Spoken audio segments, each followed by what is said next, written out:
Po zhľadnutí viacerých zápasov tejto nadstavbovej našej časti musím konštatovať, že domáci spoločne s Bardejovou, aspoň z môjho pohľadu, sa javia ako jedno z najkombinovanejších mústiev celej súťaži.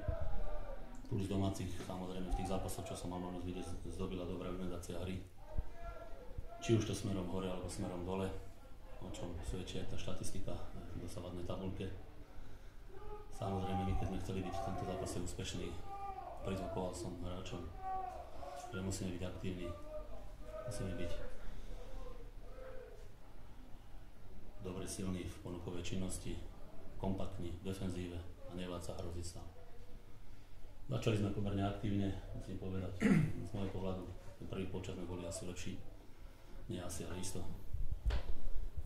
Prakticky sme držali na dištanc a hrozil, čo si ja matne spomínam, strelami Gríča, Kuncu z veľkej vzdialenosti. Naopak my sme šli do vedenia veľmi pekným gólom Vrblíka. Potom sme stále držali super na dištanc. Okolo 30. minúty prišiel jeden z takých kľúčových momentov zápasu, keď išiel sám Matúš Pachtner.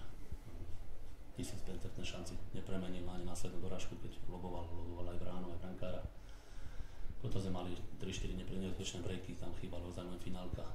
Paradoxne v týchto situáciách nás super potrestal za našu úvodzovú aktivitu, keď sme spravili jednu chybu v krajnej vertikále a nás vytrestal vyrovnávajúcim gólom. Ale napriek tomu som prizvukoval v kabíne hráčom, aby pokračovali v tom trende.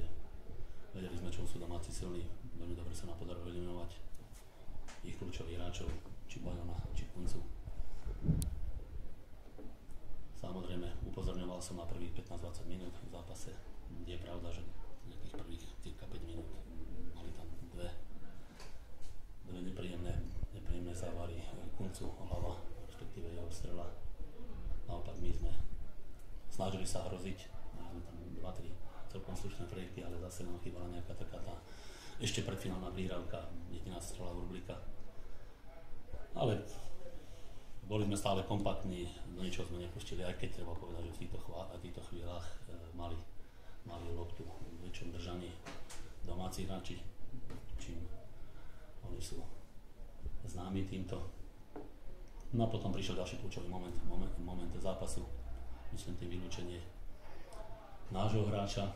Nedovolí mi pri tomto povedať, že myslím si, že predtým predchádzal faul pravého obrancu domácich, ktorý po odpískaní takisto kopol nášho Ivančíka, neviem potom pár sa posúdil tak, ako posúdil, ale v tomto momente bol ďalší kľúčový moment, kde hráč domácich 19 lakťom nevybraným spôsobom inzultoval nášho Pauknera v hre. Sám som zvedel na ten videozáznam a zvažujeme protest na túto situáciu. Samozrejme super prebral iniciatívu, prišiel moment, ktorý prišiel, oprávnená červená karta, musím povedať, gólovej šanci, faul. Paradoxne toto nás naštartovalo. Hráči išli na hranicu, až za hranicou svojich možností.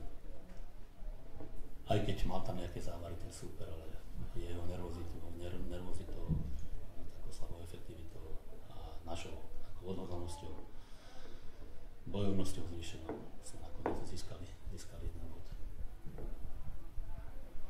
Neodpustím si ešte jednu poznámku na záver. Ja si vážim tú robotu môjho kolegu, ale vyprosujem si, aby uražal mojich hráčov počas zápasu.